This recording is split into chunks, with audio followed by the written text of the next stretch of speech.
उसमें और डालते रहेंगे। मुझे गीता बहुत प्रिय है। आप सबके साथ मिलकर के इसको कैसे जीवन का आधार बनाऊं, ये जीवन का आधार बनने का कार्य मैं करता हूँ। अजीत जी, अंजलि जी, आपका बहुत बहुत धन्यवाद, बहुत बहुत आभार कि आपको अच्छा लग रहा है। आइए हम लोग आज का हमारा स्क्रीन शेयर करते हैं। गीता को भगवान कृष्ण की जो वाणी है, जिसमें भगवान कृष्ण का दर्शन सहज ही किया जा सकता है, उसको आपके सामने अब रखने का प्रयास कर रहे हैं इस साधना के माध्यम से। आइए हम लोग बढ़ते हैं आज के हमारे इस विषय के ऊपर, जिसके अंतर्गत हम क्षेत्र क्षेत्रज्ञ योग के बारे में बातचीत आज हम करने वाले हैं।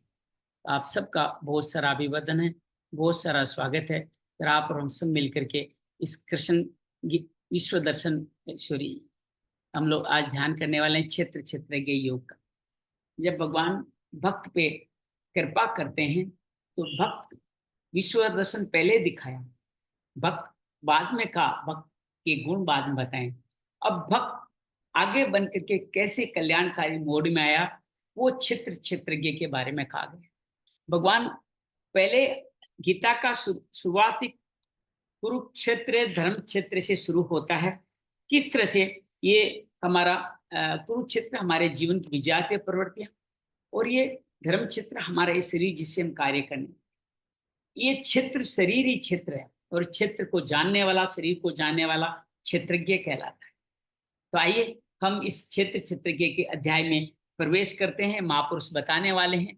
आइए एक बार फिर आगे बढ़ते हैं। गीता जो सभी विश्व का सबसे बड़ा धर्मशास्त्र है, जो भगवान की वाणी है, सभी धर्मों का सार है, वेदों की सरल व्याख्या है, योगेश्वर की योग कथा है, भक्ति योग की प्रकाष्ठा है, जो ज्ञान योग की गंगा है, कर्म योग की जननी है, पतंजलि योग का आधार, जो हमारे ऋषियों का लिपिबद्ध स्वयं मुक्ति मार्ग पर चले योगेश्वर की कथा है। संतों ने अपने अनुभूति अपने अपने अनुभव से की, लेकिन इस गीता की अनंत गहराई कौन माप पाए। हम भी बहुत बालक एक छोटा सा एक रत्न इसमें से लेने का प्रयास करें, शायद उससे हमारा कल्याण हो। तो ये सुंदर गीता भगवान कृष्ण ने अर्जुन को सुनाई 5200 साल पहले एकादशी गीता जयंती के अवसर पर, और ये कुरुक्षेत्र की रणभूमि में 45 मिनट में कर्तव्य से भटके हुए अर्जुन को कर्तव्य सिखाने के लिए सिखाई। गीता में टोटल 18 अध्याय 700 श्लोक हैं। गीता हमें मुख्य रूप से क्या देती है? गीता ज्ञान योग, कर्म योग, भक्ति योग, 3 रास्ते देती है जिन पे चल करके हम परम पद ईश्वर को पा सकते हैं। अर्जुन के अलावा संयम रूपी दिव्य दृष्टि प्राप्त संजय ने सुना, और उसने आंखों देखा धृतराष्ट्र को भी सुनाया। गीता से पहले ज्ञान सूर्य को भगवान के द्वारा ही मनु को, विश्वान मनु से ये संतों तक ने सुना। इसकी उपनिषदों में इस श्रेणी में आता है, अर्थात नजदीक बैठ के सुनने वाला कार्य है। तो जब भी आप गीता सुनते हो, समझो ईश्वर आपके नजदीक है, उपनिषद उसके नजदीक विराजित होना। ये अध्यात्म के महाभारत के शांति पर्व का हिस्सा है। गीता का सार जो मिलने वाला है भगवान श्री कृष्ण की शरणागति। गीता में 700 श्लोक, कृष्णा ने 574, अर्जुन ने 85, धृतराष्ट्र ने 1, संजय ने 40 कहे। गीता की शुरुआत युधिष्ठिर जो 1 श्लोक कहते हैं उससे शुरू होती है। ये श्लोक मैं इसलिए पढ़ना चाहता हूं कि आज क्षेत्र क्षेत्र के सीधा इसी श्लोक से जुड़ा हुआ है। धर्म क्षेत्रे कुरुक्षेत्रे संवेतायुस्व माम का पांडवाश्चैव किम कुर्वत संजय। अर्थात पूछ रहा है धृतराष्ट्र, अपने बच्चों के मोह में, अज्ञान में अंधा है, और वो कहता है कि मेरे पुत्रों ने, पांडव के पुत्रों ने युद्ध भूमि में क्या क्या किया। अर्जुन, संजय सारा वर्णन करता है कि आपके युद्ध में आपकी तरफ के ये योद्धा हैं जिनको कुरु कौरव अर्थात विजातीय प्रवृत्तियां कहा गया। भीष्म भ्रम है, द्रोणाचार्य द्वैत है, 2 रास्तों पे चल रहे हैं। एक तरफ गुरु का कल्याण, गुरु मोड में है, तो दूसरे राज से सुख भोगने वाले राजगुरु सिर्फ सिखाते हैं अपने राजगुरुओं के बेटों को। तो द्रोणाचार्य इसी तरह अलग तरह के विचार, मोह माया अज्ञान, दुश्मन दुर्योधन दुशासन, सभी उनकी श्रेणी के कुरुक्षेत्र अर्थात कौरव है, जो जीवन में शरीर रूपी जीवन से जुड़े हुए। आत्मा की मुक्ति के सजाते प्रत्या पांडु की तरफ है। चाहे धर्म की बात करो, पुण्य की बात करो, इंद्रियों का दमन समन की बात करो, ये सब के सब योद्धा पांडवों की तरफ है। सब अपनी अपनी घोषणाएं करते हैं। बुरे लोग अपनी घोषणाएं करते हैं, अच्छे लोग अपनी घोषणाएं करते हैं, जिसको शंख ध्वनि कहा गया। भगवान 5 जन्य का उच्चारण करते हैं, उद्घोष करते हैं। अर्जुन कहता है कि अब मुझे सेना के मध्य में ले जाए, सैन्य और ऊपर मध्य। भगवान कृष्ण पूरे रथ को सेना के मध्य में लेके जाते हैं और वहां जाकर के अर्जुन सभी सेना का निरीक्षण करता है। निरीक्षण करते समय देखते हैं सब जगह अपने ही रिश्तेदारों को देखता है। हम भी जीवन में जब भी मुक्ति के मार्ग में चलते हैं तब तब हमें हमारे परिवारों का मोह हमें घेर लेता है। मेरा परिवार, मेरा ये, मेरा ये, मेरा ये, मेरा ये मैं घोर लेता है। हम लोग इस साधना पद्धति से अलग हो जाते हैं। अभी मुझे ये काम करना है, मैं गीता कैसे सुन सकता हूँ, अभी तो मुझे ये कार्य करना है। ये मोह हमारे जीवन का हिस्सा है। यही मोह अर्जुन को हुआ और अंतोगत उसने कहा मुझे इनसे युद्ध नहीं करना। इसी तरह हम भी अपना मार्ग छोड़ देते हैं इस साधना का कि नहीं नहीं मैं तो अपने कई बार मैं सोचता हूँ क्या हमारा जन्म एक दो बच्चों के कल्याण के लिए, क्या उन्हीं का कल्याण हम कर पाएंगे? क्या स्वयं का कल्याण करे बिना उनका कल्याण करना संभव है?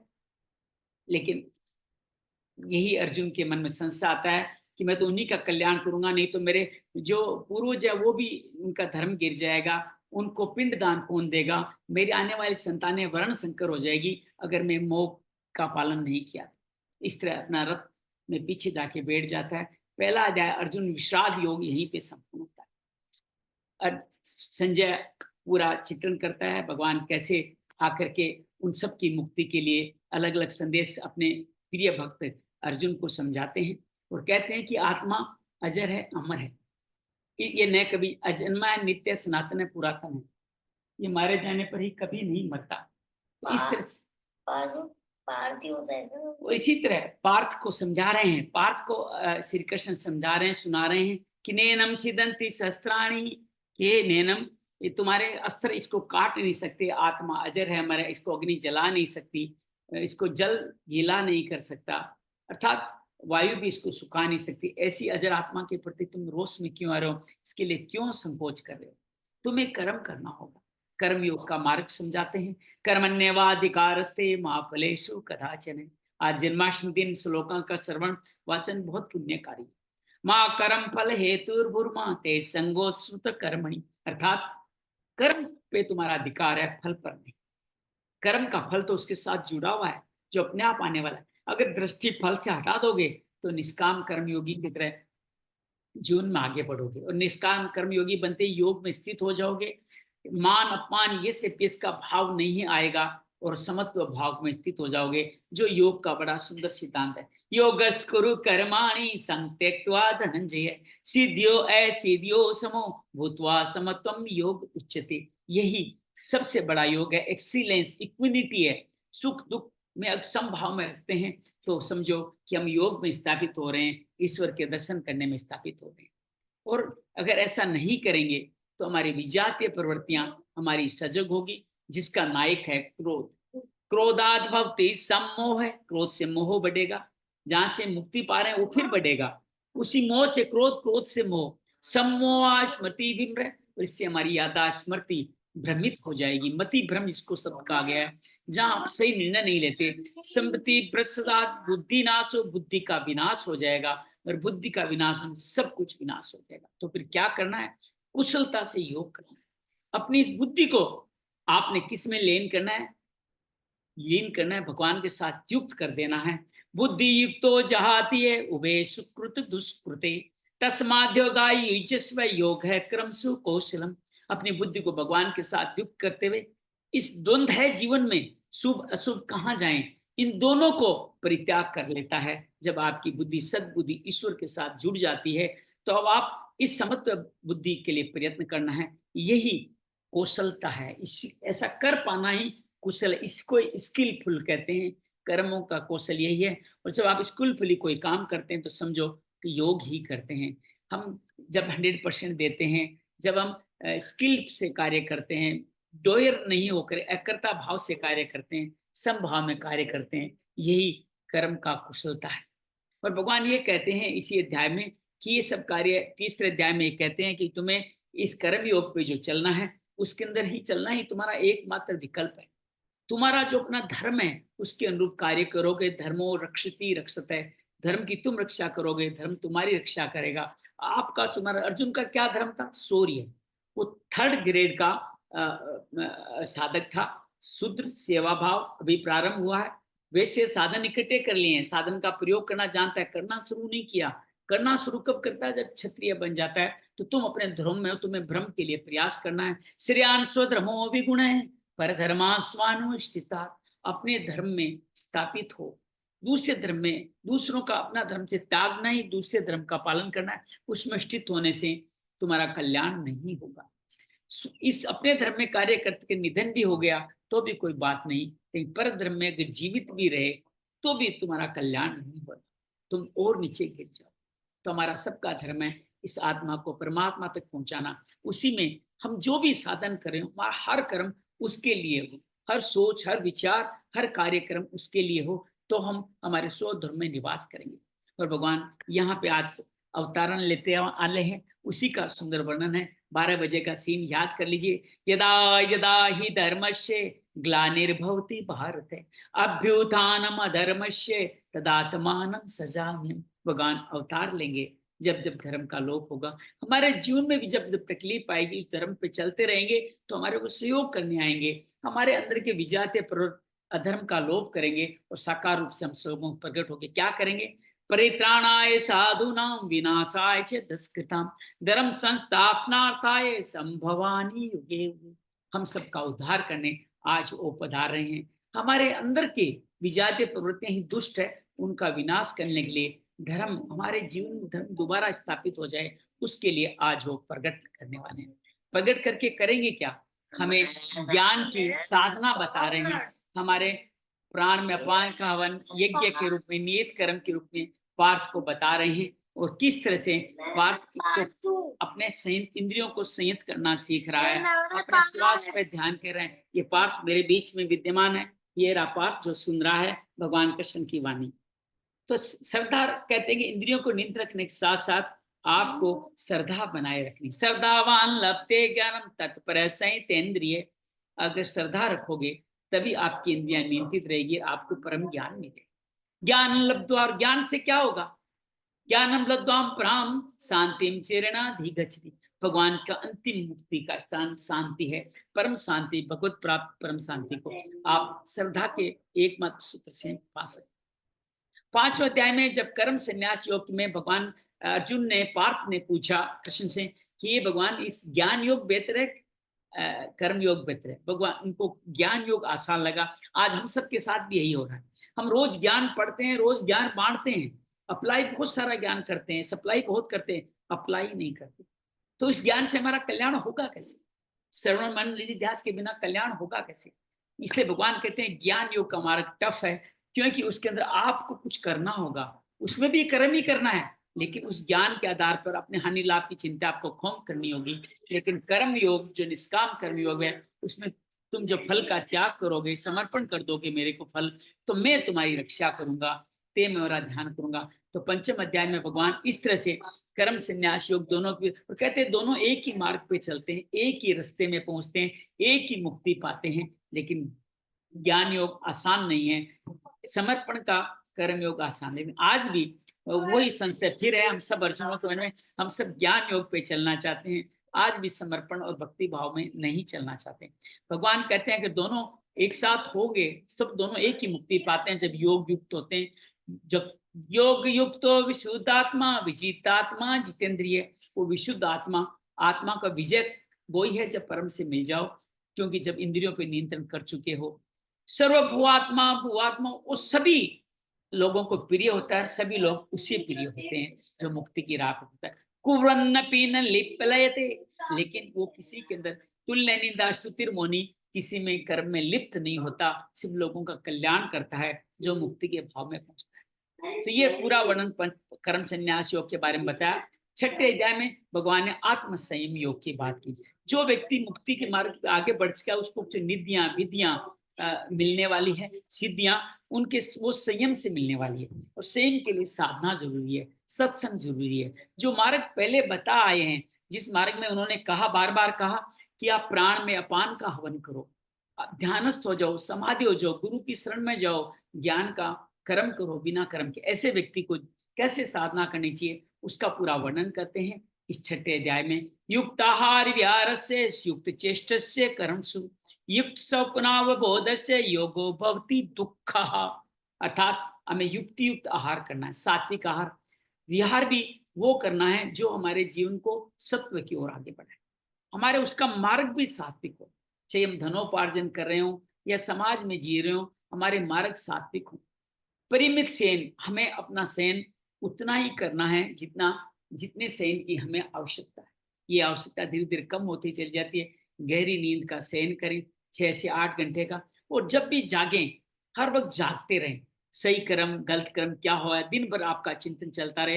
हर कर्म आपकी कसौटी पे कस के ही आगे निकले कि ये कर्म सही नहीं है, ये तामसिक है, ये मुझे नहीं करना। मेरे पे कब तमस चढ़ा है, कब रजस चढ़ा है, कब सत्व चढ़ा है, इसका अनुभव करते रहें। ये योगाभ्यास लगातार चलता रहे तो समस्त भौतिक क्लेश दुख ही क्लेश है। राग निवे द्वेष अविद्या अस्मिता अभिनिवेश से हमें मुक्ति दिलाता है। तो ये भगवान ने विधि बताई। और 7वें अध्याय में भगवान ने जो व्यक्ति, उन व्यक्तियों के कल्याण की बात की जो व्यक्ति इस जीवन से जा चुके हैं, उनको बताया। उनकी मृत्यु के बाद में 7वां अध्याय उनकी मुक्ति के लिए पढ़ा जाता है। इसमें भगवान ने बहुत सुंदर तरीके से ज्ञान विज्ञान योग बताया कि क्या ज्ञान है और कैसे जीवन में धारण करना वो ज्ञान है। इस 7वें अध्याय के द्वारा हम अपनी बुजुर्गों को जो शरीर में है नहीं है, उनको भी हम सब लोग इस गीता का भक्ति भाव बता सकते हैं कि भगवान यहाँ भक्तों की चिंता करते हैं, भक्तों का जिक्र करते हैं। 4 तरह के भक्त की बात करते हैं कि ये भजन भगवान भक्त मुझे 4 तरह से भजते हैं।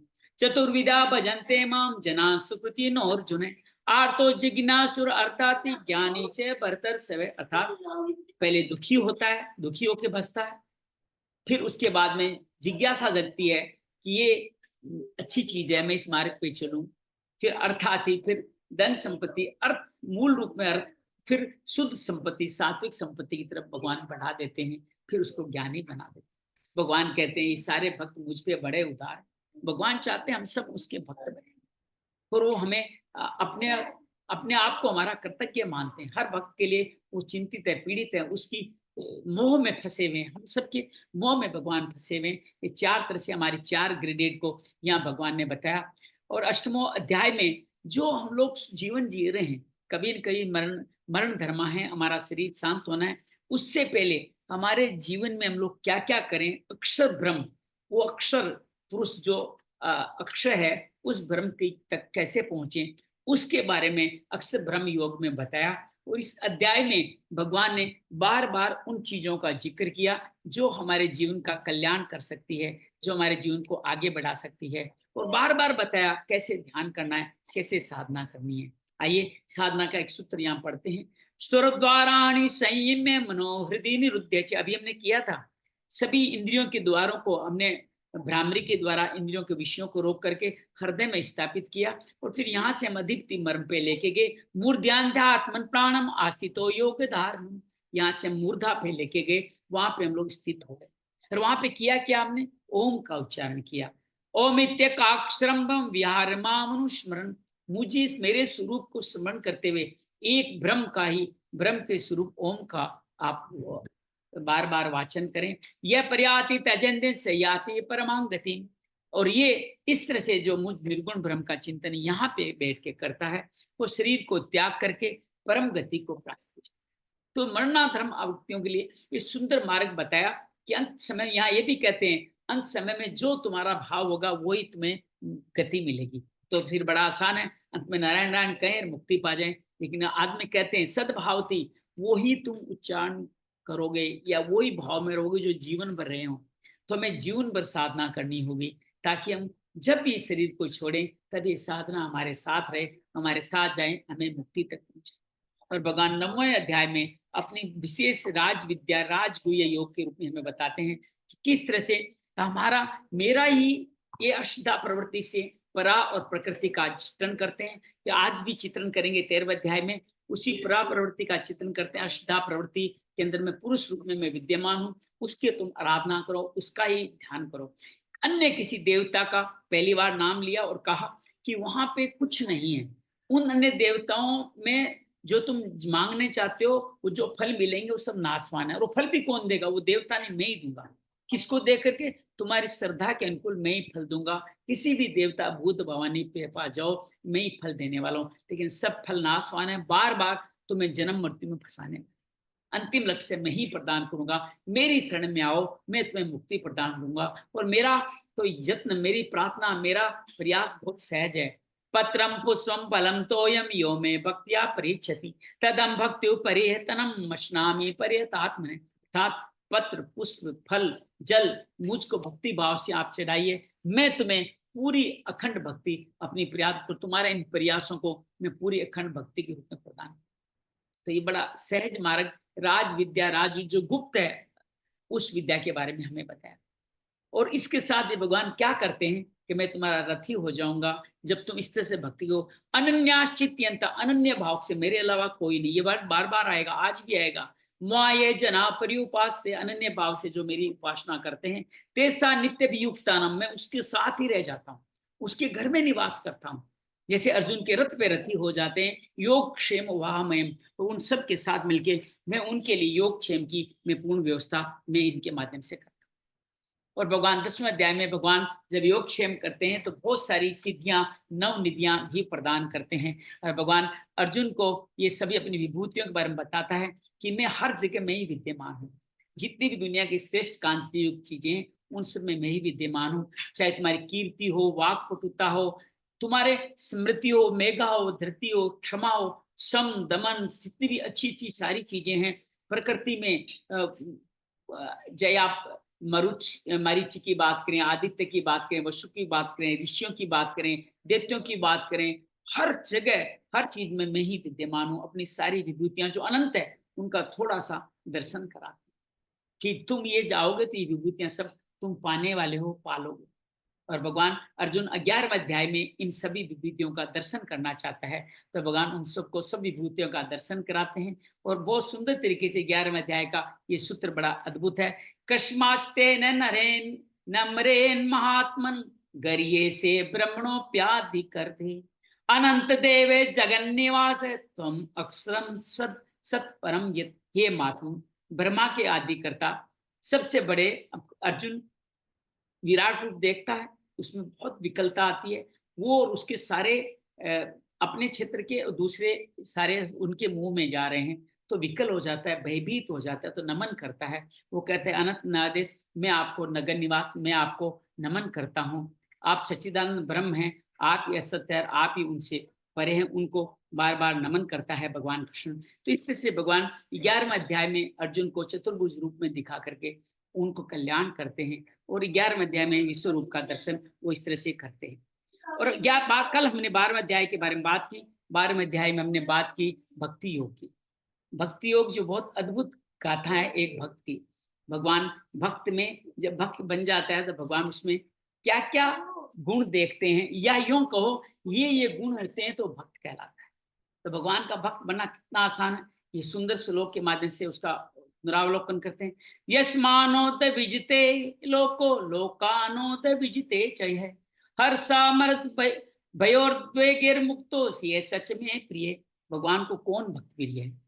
जो किसी को कष्ट नहीं पहुंचाता, जो किसके द्वारा विचलित नहीं होता, न खुद को कष्ट पहुंचाता है न दूसरों को विचलित होता है, जो हरस मरस सुख दुख भय डर उद्वेग जोश राग उन सब से मुक्त है, वो मुझे भक्त बहुत प्रिय है। अर्थात भय चिंता में समभाव, उद्वेग चिंता भी कहा गया है, उसमें जो समभाव रखता है वो मुझे भक्त। और बहुत कुछ कहते हैं, तुल्य निंदा स्तुतिर्मोनि संतुष्टो येन केनचित्, हर हाल में संतुष्ट रहने वाले भक्त को प्रिय कहते हैं। तो हम सब लोग ये भक्ति योग के इन सूत्रों का पालन करें तो भगवान के भक्त कहलाएंगे। तो ये था हमारा कल का विषय। आज जन्माष्टमी गया, थोड़ा लंबा चल सकता है। तो आज हम लोग बात करते हैं अपने इस 13वें अध्याय की, जिसको क्षेत्र क्षेत्र के योग का है। आइए नमन करते हुए भगवान श्री कृष्ण को। ओम नमो भगवते वासुदेवाय। तो क्षेत्र क्षेत्र के योग भगवान जो पहले अध्याय में जो अनुत्तरित क्वेश्चन छोड़ाए हैं, धर्म क्षेत्र कुरुक्षेत्र, ये क्षेत्र क्या है इसके बारे में नहीं बताया। तो भगवान यहाँ इस क्षेत्र के बारे में वर्णना कर रहे हैं। तो आइए हम इस क्षेत्र के बारे में सुनने का प्रयास करते हैं कि भगवान श्री गीता परिवार डॉक्टर संजय मालपाणी जो गीता को बढ़ाने में लगे, उन सब के सानिध्य को नमन करते हुए, सभी संतों को नमन करते हुए आइए बढ़ते हैं। ओम श्री परमात्मने नमः। श्रीमद् भगवत गीता अथ त्रयोदशो अध्याय, 13वां अध्याय शुरुआत करें। श्री भगवान वाच, इदं शरीरं कौन्तेय क्षेत्रमित्यभिधीयते।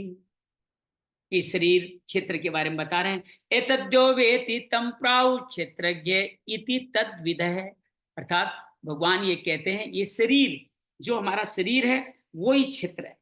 क्षेत्र क्या है? ये खेत, ये शरीर ही खेत है, यही क्षेत्र है। और इसको जो भली भ्रांति जानता है वो क्षेत्रज्ञ है, जो उसमें फंसा नहीं है, जो संचालक है, जो शरीर में खेती करना जानता है। पहले इस शरीर रूपी को स्वस्थ रखता है सात्विक खान पान से, युक्त आहार से। फिर इसमें अपने साधना के बीज लगाता है, जो संस्कार के बीज है वो लगा के गुरु की शरण मां के साधना सीखता है। फिर उसकी साधना से सिंचाई करता है, उसको खाद देता है सात्विक जीवन की। फिर वो धीरे धीरे इस खेत से फसल निकालता है, उस मुक्ति रूपी फसल को क्षेत्रज्ञ कहा गया। तो भगवान बार बार इस धर्म क्षेत्र की बात कर, निर्णायक युद्ध जो है वो इस क्षेत्र में ही किया जाना है, उस कुरुक्षेत्र में नहीं, हमारे अंदर के क्षेत्र में किया जाना है, जहां पे हम मुक्ति का भाव पाएंगे। क्योंकि अर्जुन देखा, पांडव और कौरव सभी भगवान में विलीन होते जाए, सबको उसके अंदर ही जाना है। लेकिन जो उसको उससे पहले जो जान जाए वो क्षेत्रज्ञ है। तो आइए क्षेत्रज्ञ की और परिभाषा भगवान किस तरह से करते हैं उसको सुनने का प्रयास करते हैं। क्षेत्रज्ञं चापि मां विद्धि सर्वक्षेत्रेषु भारत। क्षेत्र क्षेत्रज्ञ और ज्ञानम यत ज्ञानम मत मम। अर्थात भगवान ये कहते हैं कि इन सब क्षेत्रों में क्षेत्रज्ञ तो मुझे ही जान। भगवान कहते हैं मैं ही क्षेत्रज्ञ। अब अगर आप और हम भी अगर क्षेत्रज्ञ बन गए तो क्या होगा, हम भी भगवान हो जाएंगे ना। तो भगवान स्पष्ट कहते हैं कि जो इस क्षेत्र को जानता है वो क्षेत्रज्ञ है, उसी को महापुरुष कहते हैं। भगवान कहते हैं मैं भी क्षेत्र हूँ। क्षेत्र क्षेत्रज्ञ मतलब तात्पर्य है विकार सहित प्रकृति और पुरुष के तत्व को जानना। अगले सूत्रों में भगवान उस प्रकृति और तत्वों को बताएंगे। इसका साक्षात करना यही ज्ञान है, कोरी बहस करना ज्ञान नहीं है। इस क्षेत्र को जानने वाला ही व्यक्ति क्षेत्रज्ञ मेरे समतुल्य है। और इसको बहुत सुंदर स्पष्ट करते हैं भगवान। तत क्षेत्रम यच्यात्पच यद्विकारी यतश्यत ये सचमो ये यत प्रभाव तत्स्मासेन में सुनो। मुझसे सुनो तुम, ये क्षेत्र कैसा है, इसमें कौन कौन से विकार वाला है, और जिसके कारण से ये हुआ है उस कारण को भी जानो। और मैं संक्षेप में बता रहा हूं कि ये क्षेत्र विकार वाला है। कहते हैं हमारा शरीर में अनेकों विकार है, जो अनेक जन्म संस्कारों के हैं। वो किस कारण से हुआ है, वो क्षेत्रज्ञ के प्रभाव के कारण हुआ है। मैं ही नहीं कहता, सब ऋषि भी यही बताते हैं कि शरीर में ही सारे विकार है, इस शरीर के साधन से ही मुक्ति पाना सहज है।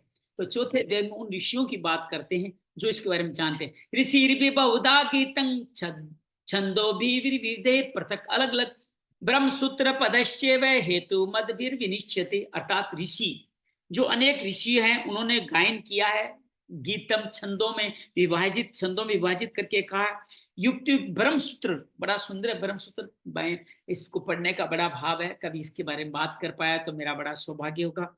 वेदांत, महर्षि, ब्रह्म सूत्र, हम सब एक ही बात करें। भगवान ये कह रहे हैं कि जो ऋषि है वो भी क्षेत्रज्ञ है, जो ब्रह्म सूत्र जानता है वो भी क्षेत्रज्ञ है, और मैं भी वही हूँ। अर्थात अपने को उसके सामने रखते हैं। तो क्या शरीर जो हमें दिखाई दे रहा है, ये जो हमारे ऑर्गन एनाटॉमी दिखाई दे रहे हैं, हृदय, हमारा रेस्पिरेटरी सिस्टम, हमारा डाइजेस्टिव सिस्टम, हमारा एक्सेटरी सिस्टम, हमारा इंडोक्राइन सिस्टम, क्या यही सब खाली शरीर है या इसके अलावा कुछ शरीर में? तो भगवान इस शरीर की सूक्ष्म सुंदर व्याख्या करते हैं। इस शरीर में क्या क्या है, ये शरीर किन से बना है?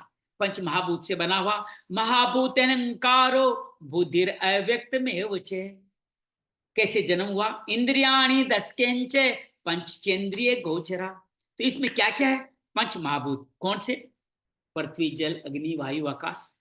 और अहंकार, बुद्धि, चित्त। अहंकार से ही तन्मात्राओं का जन्म, इंद्रियों के सब्जेक्ट आते हैं, उसी से पंच महाभूत आते हैं, उससे इंद्रियां होते हैं। अहंकार, बुद्धि, चित्त, तो 5 और 3 8 हो गए। तो इन सबको, इनका चित्त का नाम नहीं लिया गया, उसको अव्यक्त परावर्ती कहा गया, जो हमारे जन्म मरण के साथ, हमारी आत्मा के साथ जुड़ करके हमारे साथ आता ही है। तो इसके अंदर ये 8 अष्टा मूल प्रकृति हो गई, 10 इंद्रियां, 5 ज्ञानेंद्रियां, नासिका, जीभ, आंख, स्किन और कान, हाथ, पैर, मुंह और गुदा द्वार और मूत्र द्वार, ये 5 हमारे कर्मेंद्रियां हैं। ये 10 इंद्रियां और साथ में मन, 11वां मन, बुद्धि चित्त अहंकार ऊपर कह दिया, मन नहीं लिया, तो मन आगे जोड़ा और सिद्ध में पांचों सब्जेक्ट इंद्रियों के कौन से, सूंघना, आपका स्मेल करना, आपका क्या बोलते हैं टेस्ट लेना, विजन देखना, टच स्पर्श करना और कान सुनना, ये सारे पांचों विषय मिला करके सब मिल करके हमारा ये क्षेत्रज्ञ बना। क्या क्या हो गया, पंच महाभूत, पंचेंद्रियां, पंच सब्जेक्ट, पंच ज्ञानेन्द्रिय, 20 तो ये हो गए। चतुर्विश में 4 क्या हो गए, मन बुद्धि चित्त अहंकार, 24 याद रहेंगे। ये चतुर्विश शरीर, इनसे हमारा शरीर बना है। और साथ में और क्या क्या है, इस सब में हमारे जन्म के संस्कार है, उस संस्कारों में बहुत सारे विकार हैं, वो विकार भी हमारे इस क्षेत्र में निवास कर सकते हैं। जैसे बैक्टीरिया हमारे शरीर में होते हैं, उसी तरह इच्छा द्वेष सुखम दुखम संगात सचेतना धृति एता क्षेत्रम समासेन सविकार मुदा हरतम, अर्थात इसमें बहुत सारे विकार भी हैं। इच्छा द्वेष, जो मिल गया उस, नहीं मिला उसकी इच्छा, नई चीजों की इच्छा, मिल गया तो द्वेष, मिलना नहीं तो द्वेष, मिल गया तो राग, उससे सुख और दुख, चेतना, धैर्य, ये सब कुछ हमारे इस जीवन में संक्षेप में विकार के साथ क्या है। संक्षेप में क्षेत्र हमारे द्वारा जो बोया गया है पिछले जन्म में, उन्हीं सारे बीजों का फल स्वरूप है, जो हमारे शरीर में पंच तत्व, 10 इंद्रियां और एक मन के साथ ऊपर गिनाया गया है। ये सामूहिक शरीर, वो पिंड शरीर, उन सब विकारों को साथ लेके, जब तक ये विकार रहेंगे तब तक ये शरीर विद्यमान रहेगा। विकार संस्कार रूप में चित्त है, धीरे धीरे चित्त का संस्कार मिटेंगे, चित्त का नाश होगा, गुणातीत होगा, तो क्षेत्रज्ञ बन जाएगा। जो इसमें लिप्त नहीं होता वो क्षेत्रज्ञ है। इन विकारों के रहते हुए भी इनमें लिप्त नहीं होता, वो ही क्षेत्रज्ञ है। और भगवान बहुत सुंदर इनकी क्या क्या विकारों की बात करते हैं, क्या क्या करके अमानित्वम मद्दम्भित्वम अंक्षात शांति राज्यम, क्षेत्रज्ञ के गुण बता रहे हैं। आचार्योपासनम शोचम स्त्रियमात्म विनिग्रह, अर्थात जिनमें मान अपमान का अभाव हो, ये भक्तों वाले। भगवान बहुत सारी जगह अलग अलग चित्रण करें, लेकिन बात एक ही कह रहे हैं। स्थित प्रज्ञ के भी गुण यही है, भक्त के गुण यही है, और अब आज बता रहे हैं क्षेत्र के गुण, वो भी यही है। तो जो मान अपमान का भाव हो, दंभाचरण का भाव हो, अहिंसा, अहिंसा का तात्पर्य नहीं कि आप मारते नहीं तो मैं अहिंसा हूं, अपनी आत्मा को अधोगति पहुंचाना भी हिंसा है। तो जो आत्मा को कष्ट नहीं देता वो अहिंसा, और आप भगवान कहते हैं कि अधोगति पहुंचाना भी हिस्सा है, और अन्य आत्माओं के उत्थानमुख रहें, वो आपका बहुत सुंदर। और साथ में आपके जीवन में क्षमा भाव हो, किसी को ठेस नहीं पहुंचाने हो, मन वाणी की सरलता, आर्जवम बोलते हैं सरलता को, शांति हो, आर्जवम हो, और साथ में उपासना, आपके जीवन में गुरु हो और गुरु की सेवा करने की, उपासना करने का भाव हो, पवित्रता हो, स्थिरता हो, मन और इंद्रिय से सभी का आप निग्रह कर सकते हो, तो आप क्षेत्रज्ञ की श्रेणी में आने लायक है। और इसी में भगवान और स्पष्ट करते हैं किस तरह से लोक और प्रलोक की बात के, इंद्रियार्थेषु वैराग्यम अनंकार एव च जन्म मृत्यु जरा व्याधि दुख दोषानुदर्शनम, इस लोक और प्रलोक के देखे सुने सभी भोगों में आसक्ति का भाव, किसी में वैराग्य, वैराग्य किसी में राग नहीं हो, अनंकार जो अहंकार का विपरीत है, किसी चीज का, अपनी सिद्धियों का भी अहंकार नहीं हो, जन्म मृत्यु वृद्धावस्था रोग भोग में सभी में दुख दोष का बारंबार चिंतन कर पाए कि ये सब जन्म मृत्यु वृद्धावस्था रोग सब दुख का ही प्रतीक है, जो इस जीवन का हिस्सा है, उसका बार बार दर्शन चिंतन कर पाता है वो व्यक्ति। और साथ में मोह की बात करते हैं, परिवार की बात करते हैं, आसक्तिन विस्वंग पुत्र दार ग्राह दिशु, दार स्त्री को कहते हैं, नित्यम च समचित्वतम इष्टानिष्टो पपत्तिषु, अर्थात मोह माया में पुत्री हो, स्त्री हो, धन हो, इनमें आसक्ति का भाव हो, प्रिय प्रिय कुछ नहीं हो, समान समचित के साथ हो, वो ही आपका क्षेत्रज्ञ बन सकता, अर्थात क्षेत्र की साधना ग्रस्त ही कर सकता है। ये नहीं तो ये बात क्यों कहते हैं, सन्यासी कहते न पुत्र होते हैं, न पत्नी होती है, न घर होता है। तो कह रहे हैं कि आसक्ति कभी आप में कुछ है तभी तो उससे मुक्ति हो सकती, तो ग्रस्त में आसक्ति होती है, उससे मुक्ति का भाव क्षेत्रज्ञ के पास आता है। और बड़ा सुंदर तरीके से साधना प्रारंभ होकर आगे का चित्र, मैं चान्य योगे भक्ति वे भी चारणी, कैसी भक्ति, वे भी चारणी, अनन्य भक्ति का स्वरूप, विविक्त देश से भी तुम अरितर्जन संसदी, अर्थात हे भगवान कृष्ण मुझ में अनन्य भाव से, भगवान कहते हैं मुझ में अनन्य भाव से, मेरे अलावा अन्य कोई नहीं, कोई देव देवता भूत भवानी नहीं, केवल अनन्य भाव से मुझ में जो स्थापित होता है उसको इष्ट करते, अन्य कोई भक्ति का नहीं करता है, जो एकांत स्थान का एकांत में रहकर अपना भजन करता है, सेवन करता है, और मनुष्य में रहते हुए भी, संसार में रहते हुए भी आसक्ति नहीं हो। देखिए ये ग्रस्तों के लिए बताया गया है, हम इस संसार में रहते हुए किसी मोह माया में नहीं फंसे, वही क्षेत्रज्ञ कहला सकता है। आगे अध्यात्म की बात करते हैं, ऐसे व्यक्ति कैसे आध्यात्मिक होते हैं। अध्यात्म ज्ञान नित्यतम तत्व ज्ञानार्थ दर्शन, तत्ववादी ज्ञान के दर्शन करते हैं। एताज ज्ञान मिति प्रोक्तम अज्ञानम यत तो अन्यथा, अर्थात इस आत्मा के अधिपत्य वाले ज्ञान में एक रस स्थिति में रहते हैं। तत्व ज्ञान एक ही तत्व है, परम तत्व है, उसका साक्षात्कार करते हैं। वो इन सब के अलावा जो कुछ भी है वो अज्ञान है, अर्थात अपने जीवन को अध्यात्म के हिसाब से जीना, परम तत्व को जानना ही ज्ञान है। इसके अलावा जो कुछ भी कर रहे हो वो सब कुछ अज्ञान है। अर्थात भगवान स्पष्ट कहते हैं कि जो मेरी अनन्य भक्ति करेगा, जो इस तरह से तत्व को जानेगा, मुझको जानेगा, वो ही आपका कल्याण करने वाला है। तो भगवान का ये सवाल पूरा हुआ कि ये सारे इसी क्षेत्र के लक्षण हैं। आगे भगवान कहते हैं क्या जानने योग्य है, जिसको उसको जानना है उसके बारे में विस्तार से। ज्ञेयम यत् तत्प्रवक्ष्यामि यज्ञात्वामृतमश्नुते अनादिमत परम ब्रह्म न सतनास दुच्यते, अर्थात जो जानने योग्य है, जिसको मरण धर्मा मनुष्य, हम सब मरने वाले हैं, अमृत तत्व को प्राप्त हो जाते, हम मरण धर्मा अमर हो जाते। इसको अगर जान लें, इसके आधार पर करें, उसको मैं तुम्हें अच्छी तरह से बताना चाहता हूँ। भगवान कहते हैं अनादि रहित पर ब्रह्म, अनादि मत परम ब्रह्म, है ना। पर ब्रह्म जो सत्य का न कहे न उसको असत कहे, जब तक वो अलग है तब तक वो सत्य है, और एक बार उसमें समाहित हो गए तो सत्य ही आप हो गए, सत्य का भी आपके लिए अब कोई महत्व नहीं रहेगा। तो ब्रह्म क्या है, न सत्य है न असत्य है, ये बल्कि स्वयं सहज है, वही इन दोनों से सहज है, वही मुक्ति पा सकता है।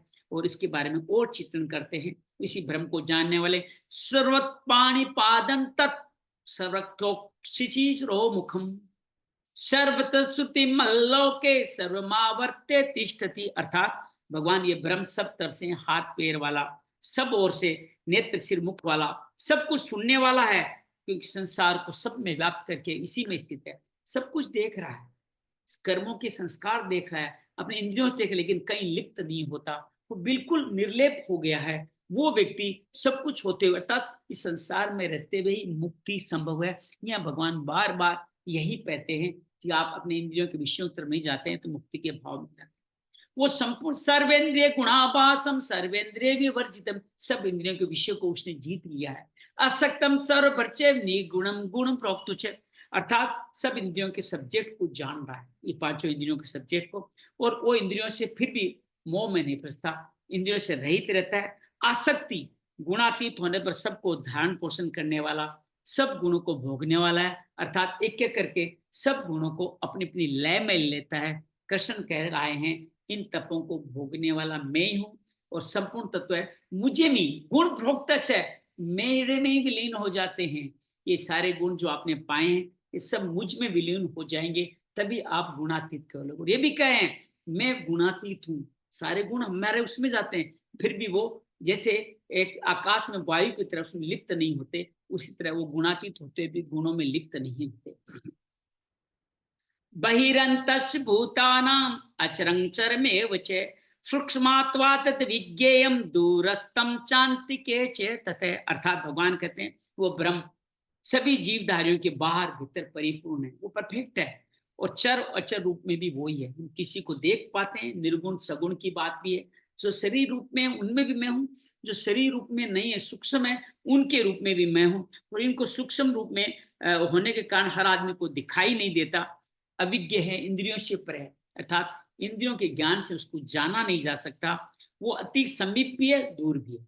हमारे अंदर शरीर को स्पर्श कर रहे हैं, इसी में ईश्वर है, तो ये हमारे अति समीप है, लेकिन अभी भी हम उसका साक्षात्कार नहीं कर पा रहे हैं, तो हमसे दूर, नजदीक रहते हुए भी दूर है, वो ही ईश्वर बताया गया है। और इसको अविभक्त के साथ में और जोड़ के अविभक्तम च भूतेषु विभक्तमेव च स्थितम भूत भृतच तज्ञेयं ग्रसिष्णु प्रभ विष्णु च, भगवान कहते हैं अविभाज्य होकर भी वो संपूर्ण चराचर भूतों से अलग थलग प्रतीत होता है।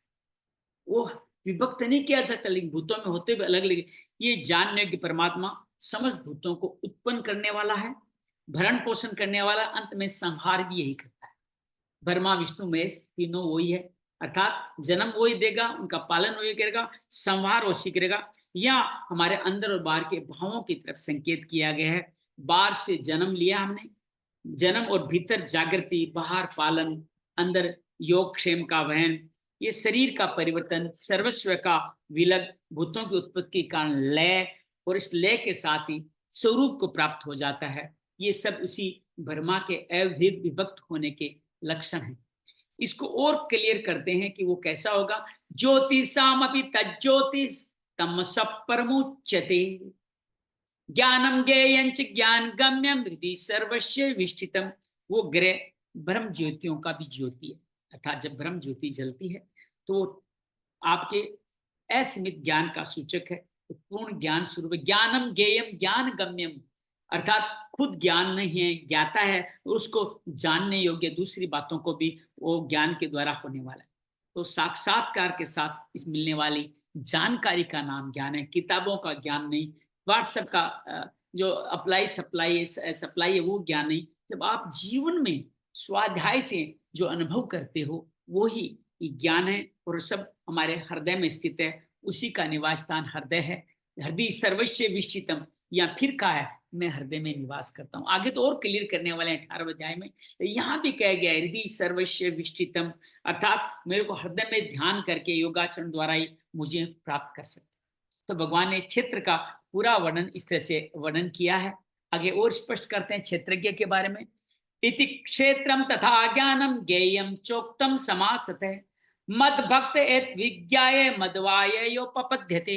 अर्थात भगवान अब ये कहते हैं कि हे अर्जुन, इतना ही क्षेत्र है, ज्ञान और जानने योग्य परमात्मा का स्वरूप है। मेरा भक्त मेरे साक्षात स्वरूप को जान लेता है, मुझे प्राप्त होता है।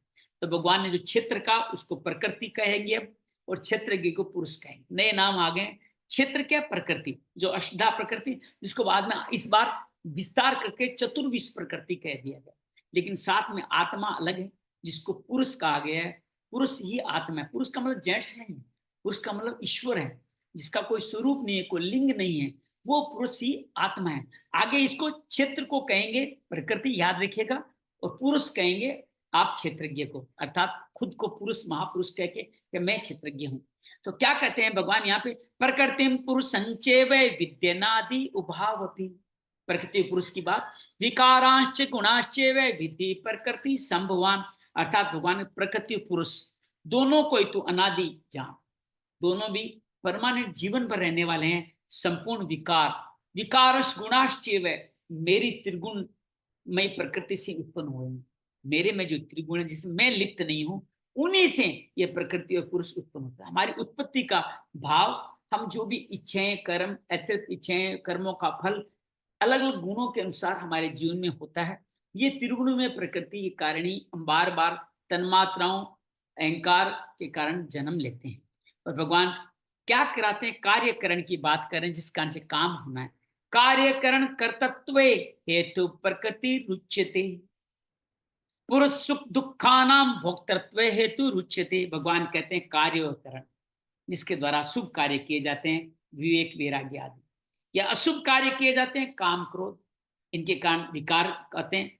ये इन सब को उत्पन्न करने वाली प्रकृति, ये चतुर्विश प्रकृति, जिसमें हमारे पास हमारे अच्छे कर्मों का फल शुभ कर्म के रूप में, और बुरे कर्मों का भी अशुभ कर्म में इस प्रकृति के साथ यूं समझिए कि एडजॉइन होकर आता है, इसमें लिप्त होकर के हमें मिलता है। और सुख दुखों को भोगने को ही कारण कहा जाता है। ये हमें भोगने ही पड़ेंगे, सुख भी भोगने दुख भी भोगने, दोनों उसी के हैं, उन दोनों को भोगने पड़ेंगे। तो क्या जीवन भोगता ही रहेगा क्या, या कभी कोई मुक्ति होगी, या प्रकृति पुरुष दोनों अनादि, इनसे कभी छूटेगा भी? तो भगवान कहते हैं हाँ, मुक्ति मिलेगी। कैसे मिलेगी मुक्ति प्राप्त पुरुष कैसा होता है, उसका वर्णन करते हैं अगले सूत्रों में। हमारे सामने आ रहा है अगला सूत्र आपके सामने। पुरुष प्रकृति स्थितो ही भुंक्ते प्रकृति जान गुणान, करण गुण संगोष्य सद्योनि जन्मसु। प्रकृति के बीच में खड़े वाला पुरुष प्रकृति से जो उत्पन्न गुणों हैं उनको, कार्य पदार्थ को भोगता है, उनको भोगना है। तो इन गुणों का संग ही इस जीवात्मा के अच्छी या बुरी योनि में जन्म लेने का कार्य है। और जिनात गुणों का संग जब समाप्त हो जाएगा तो जन्म मृत्यु से मुक्ति मिल जाएगी। ये सत्व रजस तमस हमारे फलों के आधार पर बांटे गए हैं, जिसको भगवान अगले अध्याय में गुण त्रय विभाग में और क्लियर करेंगे। 17वें 18वें अध्याय में और स्पष्ट कर देंगे सत्व रजस तमस क्या क्या करता है। तो अब जो प्रकृति में जो पुरुष खड़ा है, अभी प्रकृति का चित्रण हो गया, विकारों का चित्रण हो गया, जो पुरुष खुद स्वयं क्षेत्रज्ञ आत्मा है, परमात्मा है, उसका भी वर्णन करते हैं। वो क्या है, वो कैसे कार्य करता है। बहुत सुंदर वर्णन है, ये मुझे बहुत अति प्रिय, आप सुनिएगा। उपदृष्टानुमंता च भर्ता भोक्ता महेश्वर परमात्मेति चाप्य युक्तो देहेस्मिन् पुरुष पर। जो पुरुष हमारे अंदर है, जब हमारे जैसे कर्म है उसके अंदर कर्म को जो जो शुद्धि करेंगे, तब ये पहले दृष्टा के भाव में रहेगा, वो देखता रहेगा तुम क्या करो क्या नहीं, कोई दखल नहीं देता है। जब लगता है तुम शुभ कर्म में लग गए हो, जब तुम लग गए अच्छे कार्य में लग गए हो, विकारों की मुक्ति करो, तो वो भर्ता बन जाएगा, अर्थात आपका भरण पोषण करने लग जाएगा। तो पहले दृष्टा, फिर अनुमंता, फिर आपको अनुमति प्रदान करता है, आओ इस राह पे चलो। ये अनुमंता गुरु स्वरूप है जो आपको साधना में लगाता है। और फिर भर्ता आपका भरण पोषण की जिम्मेदारी वो लेता है, और भरण पोषण की जिम्मेदारी लेने के बाद में भोक्ता हो जाता है। साधना सूक्ष्म होते हुए जो भरण पोषण है वो स्वयं करने लग जाता है, आपको भरण पोषण की जरूरत नहीं पड़ती। और फिर धीरे धीरे वो परम शक्ति महेश्वर बदल जाता है। तो स्टेजेस देखिए, दृष्टा, अनुमंता, भर्ता, भोक्ता, महेश्वर। तो इससे फिर इस महेश्वर में जब परम से परमात्मेति चाप्य युक्त हो, जब इस परमात्मा में आप युक्त हो जाते हैं, परम संयुक्त हो जाता है, तो आप परमात्मा कहलाते हैं। और ये शरीर में रहते भी पुरुष आत्मा से परे हैं, इसलिए परमात्मा कहा गया है। और धीरे धीरे ये परम का स्पर्श करके आपके अंदर का पुरुष और आप उस परमात्मा में ही विलीन हो जाते हैं। तो बड़ा सुंदर स्टेजेस है जिसमें हमारी प्रगति दिखाई देगी। आगे सुंदर तरीके से भगवान कहते हैं किस तरह से स एवं वेति पुरुषम प्रकृति च गुणेशः सर्वथा वर्तमानोपि न भूयो भी जायते। अर्थात भगवान कहते हैं इस पुरुष को, गुणों से प्रकृति को जो मनुष्य साक्षात्कार के साथ विदित कर लेता है, ये जो भी बताया गया है, साक्षात्कार कर विदित कर लेता है, वो सब कुछ बरतता हुआ भी जन्मता नहीं, जिंदा रहते भी कोई मुक्ति भाव पुनर्जन्म नहीं होता, यही मुक्ति है। योगेश्वर कृष्ण ने कहा अभी तक प्रत्येक प्रकृति की प्रत्येक जानकारी क्षेत्रज्ञ है, उसके साथ मिलने वाली परम गति और पुनर्जन्म से मुक्ति पे प्रकाश डाला है। अब वो इस आराधना क्या करना है, वही आराधना जो श्वास का प्रश्वास हृदय से लेके मूर्धा तक का ध्यान, इंद्रियों पे नियंत्रण, तपाना शरीर को, ये सभी दोबारा और फिर बता रहे हैं कि किस तरह से तुम ध्यान के द्वारा मुझे पास। ध्यान की बड़ी महिमा यहाँ पे धारणा ध्यान समाधि बता रहे हैं भगवान, उसको सुनने का प्रयास करें। ध्यानात्मनि पश्यन्ति केचिदात्ममात्मना अन्य सांख्यन योगेन कर्म योगेन चापे। फिर दोनों विधियों की बात करते हैं। कुछ सांख्य योग अर्थात अपनी सामर्थ्य के आधार पर हानि लाभ समझ के कार्य करते हैं, कुछ कर्म योगी फल को त्याग करके मुझ पर ध्यान करके क्या करते हैं, आत्मचिंतन करते हैं। आत्मा को परमात्मा तक पहुंचाने के लिए ध्यान के द्वारा, ध्यानेनात्मनि पश्यन्ति, हृदय देश में देखते हैं। कहाँ देखते हैं, हृदय देश में देखते हैं। तो इस तरह से मुख्य साधन यहाँ भगवान ने ध्यान बताया है, इसलिए हम रोज ध्यान करना चाहिए। ध्यान के माध्यम में प्रवृत्त होने के लिए दोनों मार्ग हैं, सांख्य और निष्काम कर्म योग, जो मर्जी योग मार्ग आप चुन सकते हैं। लेकिन जिनको साधना का ज्ञान नहीं है वो क्या करें, पिछले अध्याय में बता के अनेकत्वेवं जानन्तस् सुत्वान्येभ्य उपासते ते चातितरन्ते वे मृत्युम श्रुति परायणा। जिनको भी साधना का ज्ञान नहीं है उन लोगों को क्या करना चाहिए, जो दूसरे तत्व को जानने वाले महापुरुष है, गुरु है, उनके द्वारा सुनकर के उपासना करें, जिसको कहते हैं गाइडेड मेडिटेशन। तो आप गाइडेड मेडिटेशन करें, इस तरह सुनकर के आप भी धीरे धीरे मृत्यु संसार सागर से तर जाओगे। यहाँ गुरु का, ग्रंथ का, विधि का, ज्ञान का महत्व दिलाया गया। और ये भी कुछ नहीं कर सकते तो फिर आप सत्संग करें, अच्छे व्यक्ति के साथ सेवा, सत्संग, सदविचार, ये सब करें। तो आपने पहले क्या किया, ध्यान बताया, खुद नहीं कर सकते तो आप गुरु के पास जाके करें, गुरु की सत्संग में करें, नहीं तो स्वयं सत्संग करें। कैसे करें, यात्व संजायते किंचित सत्वम स्थावर जंगमम। क्षेत्र क्षेत्र के संयोगा तद्विधि पर सब भगवान कहते हैं यौन मात्र में जो भी ये स्थावर जंगम दो तरह की चीजें, एक जो चल सकते हैं जो स्थिर है, जो हम लोग मनुष्य हैं वो जंगम कहेंगे, स्थावर जो चल सकते हैं नहीं चल सकते, जो वस्तुएं उत्पन्न होती हैं उन सबको तुम क्षेत्र और क्षेत्र के संयोग से उत्पन्न। ये कैसे पैदा होगा? कोई क्षेत्र और क्षेत्र के मिला है, बिना परमात्मा के तो शरीर धारण नहीं कर सकता। प्रकृति में तो कोई दम ही नहीं है, प्रकृति कितनी बड़ी हो लेकिन जब तक उसको पुरुष नहीं मिलेगा, क्षेत्र के जानने वाला नहीं मिलेगा, तब तक क्षेत्र का कल्याण नहीं होगा। और प्राप्ति होने पे क्या मिलता है उस पुरुष को, वो आपको और बार बार बता रहे हैं। समक्षर्वेषु भूतेषु तिष्ठन्तं परमेश्वरम् विनश्यस्यस्त्व विनश्यस्तं ये पश्यन्ति स पश्यति। अर्थात पुरुष विशेष रूप से नष्ट हुए चराचर सभी भूतों में ना से परमेश्वर को संभाव में स्थित देखता है, वही यथार्थ देखता है। अर्थात प्रकृति के विशेष नष्ट होने पर परमात्मा स्वरूप है, प्रकृति जब खत्म हो गई तो स्वयं ही परमात्मा बनता है। इससे पहले पिछले अध्याय में क्या कहा था भगवान ने? 8वें अध्याय, भूत भावाद गरो विषय कर्म संजित है। अर्थात भूतों के वे भाव, अच्छे बुरे जो संस्कार है वही संरचना करते हैं, उनका मिट जाना ही कर्म की प्रकाष्ठा है, उसी समय कर्म पूर्ण है। यहाँ भी यही कहते हैं, चराचर भूतों को नष्ट होते हुए भी परमेश्वर को समग्र भाव में समभाव में स्थित देखता है, वही सही देखता है। ईश्वर नाम सत्य है, मरने के बाद नहीं राम नाम सत्य है। जीते जी इस सत्य भाव को समझते हैं और इस भूत में रहते हुए इस परमेश्वर को देख पाते हैं, वही सही रूप से कल्याण कर पाते हैं। समस्पश्येनि सर्वत्र समावस्थित में ईश्वरम न हीनस्त्यात्मनात्मानं ततो याति परां गति। किनको गति मिलेगी? उन लोगों को गति मिलने वाली है जो सर्व समभाव में स्थित परमेश्वर को समान जैसा है वैसा ही समान देखता हुआ अपने द्वारा स्वयं को नष्ट नहीं करता। अर्थात क्योंकि जैसा था वैसा ही देखेगा, तभी परम गति को प्राप्त होगा। प्राप्ति वाले पुरुष के और लक्षण बताते हैं, जिनकी मुक्ति होगी वो क्या करते हैं, कैसे दिखते हैं। प्रकृत्येव च कर्माणि क्रियमाणानि सर्वशः यः पश्यति तथात्मानम् अकर्तारं स पश्यति। अर्थात जो संपूर्ण कर्मों को प्रकृति के द्वारा ही किया हुआ देखता है, जब तक प्रकृति है तब तक कर्म होना देखता है, आत्मा को अकर्ता देखता है, वही यथार्थ देखता है। अर्थात ईश्वर कुछ करता नहीं है, वो अकर्ता है। हम कर रहे हैं, अपने कल्याण के लिए कर रहे हैं। जब तक प्रकृति हमारी इससे मुक्त नहीं होगा, प्रकृति का तात्पर्य हमारे पूर्व जन्म की इच्छाएं, जो कार्य किए हैं उनका फल और उनसे जुड़े हुए संस्कार, कर्म फल संस्कार कर्म इच्छा के रूप में, इन सब का आप पालन प्रकृति के साथ रहते थे करते हैं। और इस संपूर्ण भूतों का विस्तार जब आप इसमें देखते हैं, तभी आत्मा को अकर्ता भाव में देख पाते हैं, वही यथार्थ है। ईश्वर कुछ नहीं करता, हमारे कर्मों के कारण हम ये सब कुछ भुगतते हैं, इसको भोगता देखना बड़ा महत्वपूर्ण है। यदा भूत पृथक भावम एकस्त मनु पश्यति त एव च विस्तारम ब्रह्म संपद्यते तदा। अर्थात भगवान ये कहते हैं, जिस काल में मनुष्य भूतों की नए नए भावों को एक परमात्मा में प्रवाहित स्थित देखता है, उस परमात्मा में इस संपूर्ण भूतों का विस्तार देखता है, उसी समय ब्रह्म को प्राप्त हो जाता है। जिस क्षण यह अवस्था आ गई उसी क्षण में ब्रह्म को प्राप्त हो जाता है।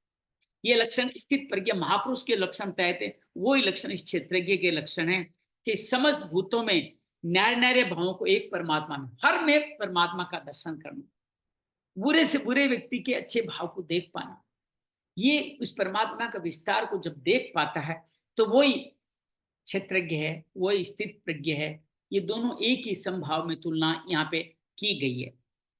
अब क्या करना है? अनादि हो गया, अनादित्वा निर्गुणत्वात् परमात्मा ये नियम अव्यय शरीरस्थोपि कौन्ते न करोति न लिप्यते। ऐसा व्यक्ति अनादि गुणातीत जब हो चुका है, वो अविनाशी परमात्मा में स्थित हो गया है, तो न तो कुछ करता है न कहीं लिप्त होता है। अब उसको कर्म करना बाकी नहीं रहा, एक कर्म करते हुए भी कर्म नहीं करना, दूसरों के कल्याण के लिए करना, और उसमें फलों या उसके भाव में लिप्त नहीं होना, यही उस स्थित प्रज्ञ पुरुष या क्षेत्र के संकेत गुण बताए गए। वो क्या क्या और करता है? यथा सर्वगतम सूक्ष्म्यात् आकाशन्नोपलिप्यते सर्वथावस्थितो दे तथात्मानोपलिप्यते। यहाँ उसकी तुलना आकाश से की गई है, जैसे सर्वत्र व्याप्त आकाश सूक्ष्म होकर के भी उसमें लिप्त नहीं होता, इस तरह देह में, संपूर्ण देह में सर्वत्र वो विराजित है, लेकिन आत्मा चूंकि गुणातीत हो चुकी है तो देह के गुणों से, सत्व रजस तमस से वो लिप्त नहीं होता। बड़ा सुंदर तुलना की गई है। आकाश जिस तरह से मुक्त है, उसी तरह आकाश का मतलब एक ईश्वर भी है। तो ईश्वर हो गया तो गुणों में दूसरे गुणातीत होकर लिप्त होता ही नहीं है। यथा प्रकाश्यते कर्षणम लोकमिमं रवि क्षेत्रम क्षेत्री तथा कर्षण प्रकाशयति भारत है। अर्थात भगवान बार बार ये कहता है कि किस तरह से क्षेत्र क्षेत्रज्ञ अपने जीवन का संचालन करते हैं, उसके बारे में बार बार बात करता है। जिस प्रकार एक सूर्य संपूर्ण ब्रह्मांड को प्रकाशित करता है, उसी तरह यह आत्मा एक शुद्ध पुरुष, एक परमात्मा जो हमारे अंदर अपने आप हमारे सुंदर प्रयासों से विकसित हुई है, वो आत्मा सबका प्रकाश करती है। यहाँ सदगुरु की बात की गई है कि वो अपने आभा मंडल से कितने लोगों का कल्याण करता है। भगवान कृष्ण ने कितने गोपियों का, कितने संतों का, कितने लोगों का कल्याण किया।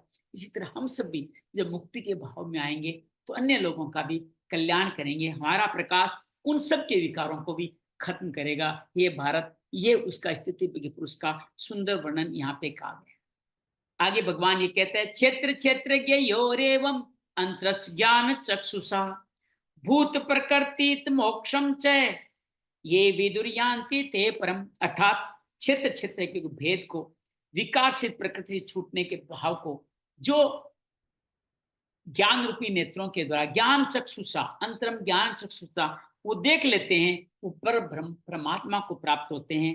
क्षेत्र क्षेत्र देखने के लिए आंख कान है, और ज्ञान साक्षात्कार का ही पर्याय है।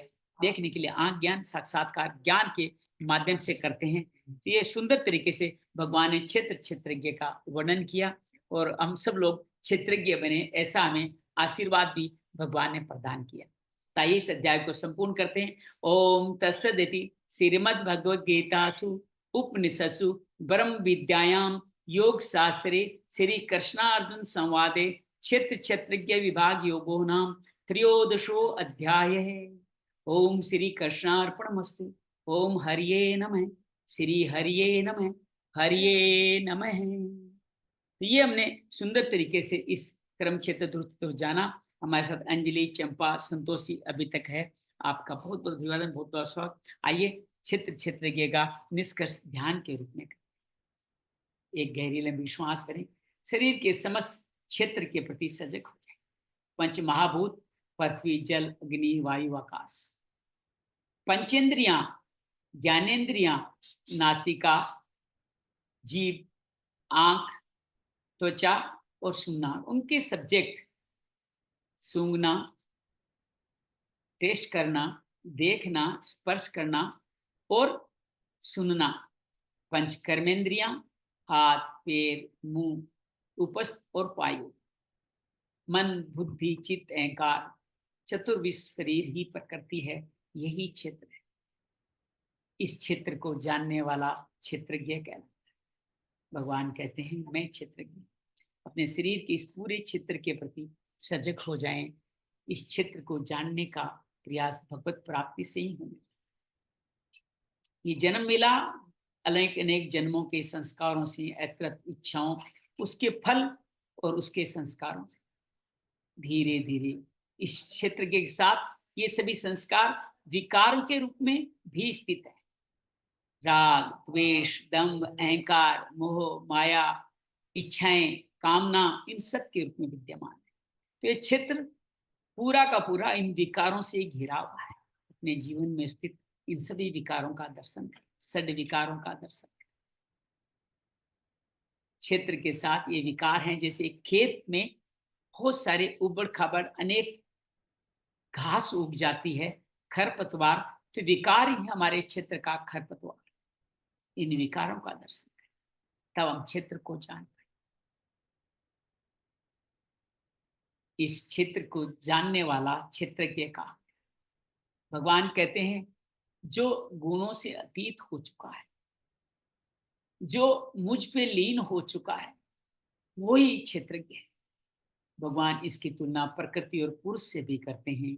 जो हमारे शरीर की चतुर्विश ये स्थितियां प्रकृति कही गई है, और उसमें परमात्मा में स्थित पुरुष का धीरे धीरे हमारे कर्मों का हम भोग करते करते इनसे मुक्ति पाते हैं।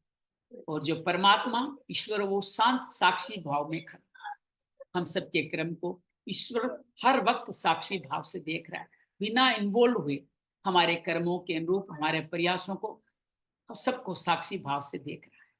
धीरे धीरे उसको लगता है कि हम सही राह पे चलता है, तो वो अपनी हामी देता है, अनुमति देता है, अनुमंता बनता है। ईश्वर की अनुमति हम सबको मिल रही है, तभी हम यहाँ विद्यमान है। अनुमंता बन करके वो धीरे धीरे भरता हो जाता है, सदगुरु का रूप यहाँ आता है, और हम सबका हमें जीवन में क्या करना है उस करने का मार्गदर्शन देते हैं। जब जब उस मार्ग पे चलने जाते हैं तो उसका नया फल न बने, चित्त का स्वरूप रहा नहीं, तो वो ही भोक्ता बन जाता है, हमारे सत्कर्मों का भोक्ता वो बन जाता है, और हमें उनसे मुक्ति दिलाता है। और फिर जब वो भोक्ता बन के हमारे चित्त के स्वरूप को, सर की चोटी पे ध्यान, चित्त का स्वरूप आभास रहा, अहंकार से विमुक्ति, सिद्धियों पे से निर्लिप्ति, तो ये भोक्ता ही महेश्वर बन जाता है। और ये महेश्वर ही धीरे धीरे प्रकृति से अलग होकर के बिना लिप्त होते हुए अन्य लोगों के कल्याणार्थ कार्य करता है। तो क्षेत्रज्ञ वो है जो अन्य लोगों के लिए कर्म करता है, लेकिन लिप्त नहीं होता, उसके अंदर ज्वाइन नहीं होता। ये सुंदर क्षेत्रज्ञ का वर्णन हम सबके जीवन में बहुत उपयोगी है। यही हमारी मंजिल है, हमारे प्रकृति से पार होके गुणों से मुक्त होते हुए हम गुणातीत होकर के सदगुरु की संगत में जाके कार्य करें, ध्यान के द्वारा कार्य करें। ध्यान का पूरा सुंदर मार्ग बताया। ध्यान से नहीं कर पा रहे हैं तो गुरु की संगत में जाएं, उनका सत्संग करें, उनकी सेवा करें, इनके माध्यम उनके द्वारा गाइडेड मेडिटेशन करें। इस तरह से हम धीरे धीरे अपने इन सभी कर्मों की शुद्धि कर सकते हैं। श्री श्री रविशंकर कहते हैं, ध्यान के अंदर जाके हम अनेक जन्मों की गांठें खोल आते हैं, बल्कि उनको सही मार्ग पे रीजनरेट भी कर सकते हैं, उसका नया रास्ता भी हम कन्वर्ट कर सकते हैं। तो ध्यान में अनेक जन्मों की यात्रा करते हुए धारणा, ध्यान, समाधि का मार्ग भी बड़ा सुंदर तरीके से बताया। तो क्षेत्रज्ञ जो क्षेत्र को जानने वाला है, जो समभाव में रखता है, जो निर्लिप्त नहीं होता, जो हर व्यक्ति मात्र के अंदर विद्यमान ईश्वर को भी समभाव में देखता है, वो ही क्षेत्रज्ञ कहलाता है।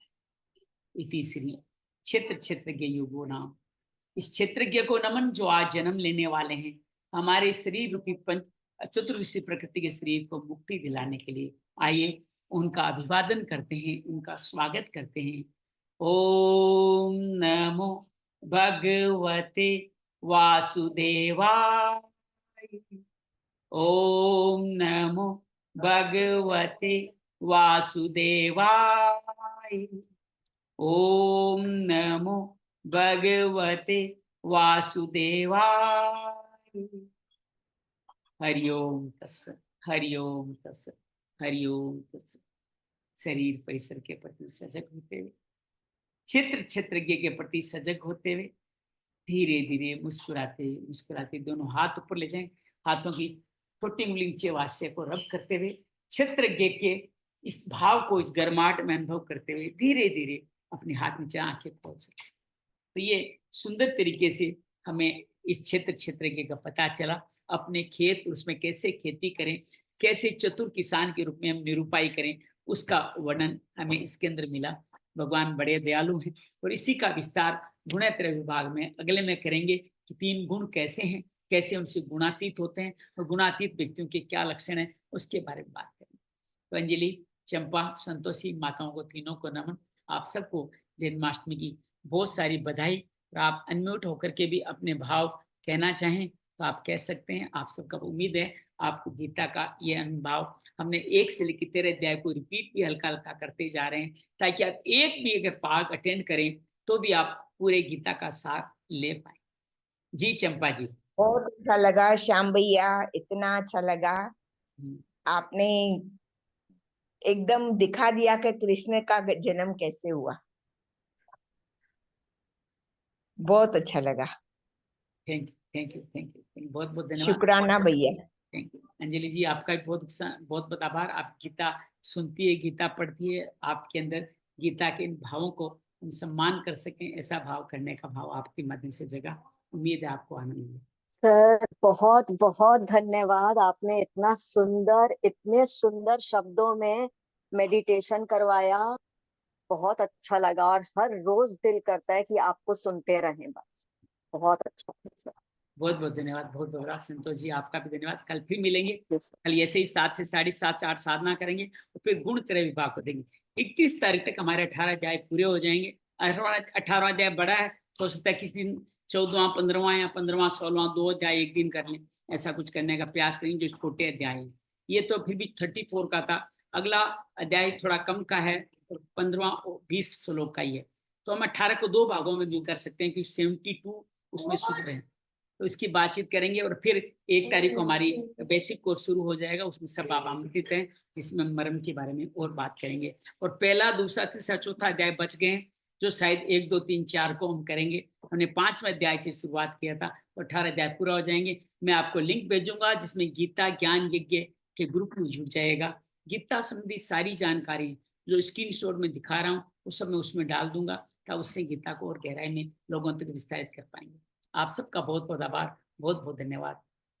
बहुत बहुत धन्यवाद। थैंक और यू। आपको भी जन्माष्टमी की बहुत सारी शुभकामनाएं। धन्यवाद जी, धन्यवाद जी। जय श्री कृष्ण, जय श्री कृष्ण।